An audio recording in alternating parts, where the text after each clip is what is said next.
Marshall Walter Major Taylor, November 26, 1878 to June 21, 1932, was an African-American professional cyclist.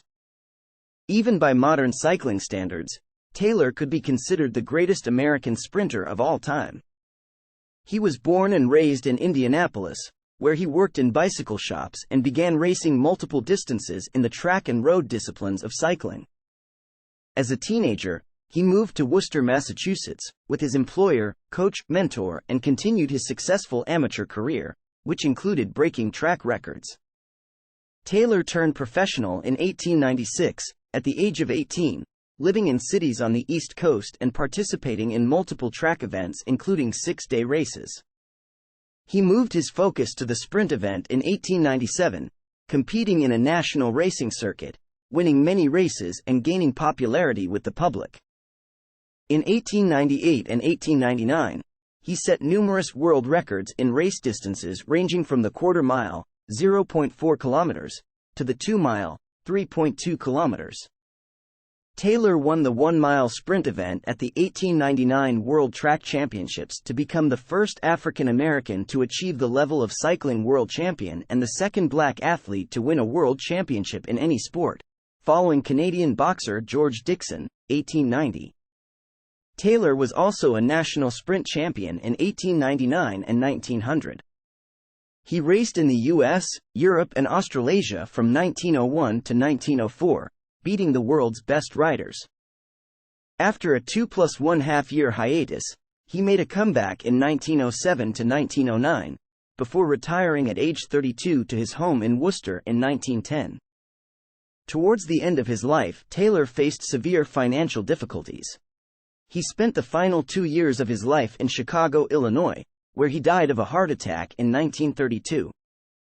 Throughout his career, he challenged the racial prejudice he encountered on and off the track and became a pioneering role model for other athletes facing racial discrimination. Several cycling clubs, trails, and events in the U.S. have been named in his honor, as well as the Major Taylor Velodrome in Indianapolis and Major Taylor Boulevard in Worcester. Other tributes include memorials and historic markers in Worcester, Indianapolis, and at his gravesite in Chicago. He has also been memorialized in film, music, and fashion. Marshall Walter Taylor was the son of Gilbert Taylor, a Civil War veteran, and Sophronia Kelter Taylor. His parents migrated from Louisville, Kentucky, and settled on a farm in Bucktown, a rural area on the western edge of Indianapolis, Indiana. Taylor, who was born on November 26, 1878, in Indianapolis, was one of 8 children in the family that included 5 girls and 3 boys. Around 1887, his father began working in Indianapolis as a coachman for a wealthy white family named Southard. When Taylor was a child, he occasionally accompanied his father to work. Taylor soon became a close friend of the Southard's son, Daniel, who was the same age.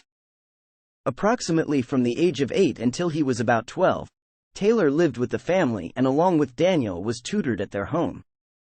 Taylor's living arrangement with the Southards provided him with more advantages than his parents could provide. However, this period of his life abruptly ended when the Southards moved to Chicago, Illinois. Taylor, who remained in Indianapolis, returned to live at his parents' home and was soon thrust into the real world. The Southards provided Taylor with his first bicycle. By 1891 or early 1892, he had become such an expert trick rider that Tom Hay, an Indianapolis bicycle shop owner, hired him to perform bicycle stunts in front of the Hay and Willits bicycle shop. Taylor earned $6 a week for cleaning the shop and performing the stunts, plus a free bicycle worth $35. It is likely that Taylor received his nickname of Major because he performed the cycling stunts wearing a military uniform.